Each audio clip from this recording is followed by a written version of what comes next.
వెంట్రుకలు ఎక్కువగా రాలిపోతున్నాయా? అయితే ఈ లడ్డూలను తప్పకుండా ట్రై చేయండి. వీటి కోసం వేరుశనగ పప్పు, డేట్స్, క్యాజూ నట్స్, పుచ్చకాయ గింజలు, అవిసెలు,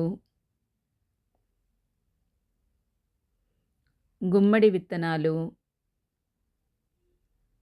తెల్ల నువ్వులు వీటన్నిటిని తీసుకోవాలి. అయితే ఇక్కడ కనిపిస్తున్నటువంటి ఈ మొత్తం ఇంగ్రీడియెంట్స్ అంతా నేను ఈ కప్పుతో 2 కప్పులు తీసుకున్నాను. వేరుశనగ గుళ్ళు మాత్రం 2 కప్పులు తీసుకున్నాను.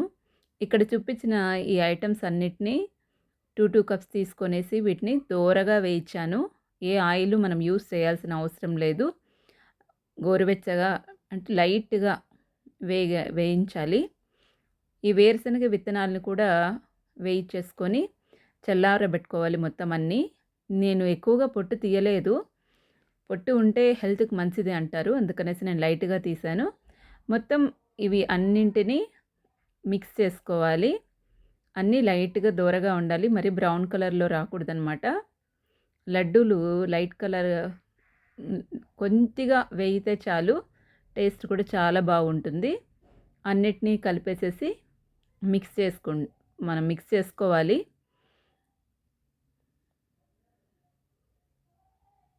మనకి డేట్స్ అయితే నేను 3 కప్పులు తీసుకున్నాను. ఇంకా మీకు టేస్ట్ ఎక్కువ కావాలి అనుకుంటే లైట్‌గా బెల్లం తురిమేసి యాడ్ చేసుకోవచ్చు. లేదంటే మనము ఈ డేట్స్‌ని 3 కాకపోతే 4 కప్పులు యూజ్ చేసుకోవచ్చు. ఇవి అన్నిటిని బాగా మిక్స్ చేసుకోవాలి.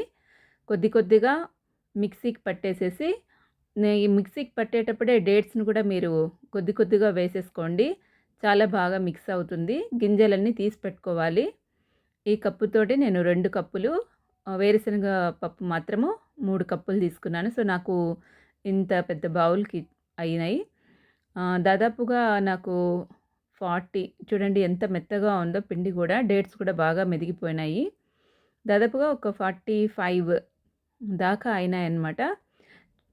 తింటే టేస్ట్ కూడా చాలా బాగుంది.